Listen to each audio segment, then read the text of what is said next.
लागलं होतं काय? जय भीम जय शिवराय. मी राहुल मेश्राम, जिल्हा अध्यक्ष वंचित बहुजन आघाडी अमरावती पूर्व.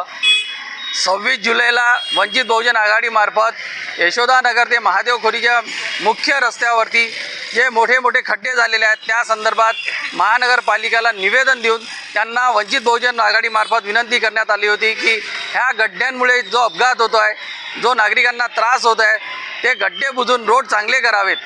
तरीसुद्धा प्रशासनाने त्या निवेदनाकडे लक्ष न दिल्यामुळे परत 4 तारखेला आम्ही आयुक्तांसमोर जाऊन त्यांना तिथे आम्ही आंदोलनाचा इशारा दिला आणि त्यांना एक 8 दिवसाचं अल्टिमेट दिलं होतं.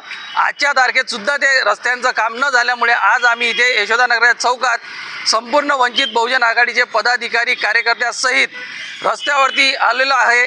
आणि आज आम्ही महानगरपालिकेला सांगू इच्छितो, तुम्ही आयुक्त मॅडम ज्याप्रमाणे एक डॅशिंग व्यक्तिमत्व म्हणून पेपरामध्ये रोज गाजवत आहे, त्याचप्रमाणे रस्त्यावरील गड्ड्यामुळे येणाऱ्या नागरिकांना, विद्यार्थ्यांना व इथल्या सगळ्या लहान बच्चांना जो त्रास होत आहे, ज्यामुळे अपघात होत आहे, तुम्ही ह्या रस्त्याच्या समस्यावरती पण तेवढ्या डॅशिंगनी निर्णय द्यायला पाहिजे होता. आतापर्यंत हा रस्ता पूर्णतः बनला पाहिजे होता असं आम्हाला वाटतं. आणि आता तुम्ही हे असं नसणार करणार तर आम्ही वंचितच्या स्टाईलनी तुमच्यासमोर ठिय्या आंदोलन करून आमचं काम पूर्णत्वास येईपर्यंत तिथून हटणार नाही. जय भीम जय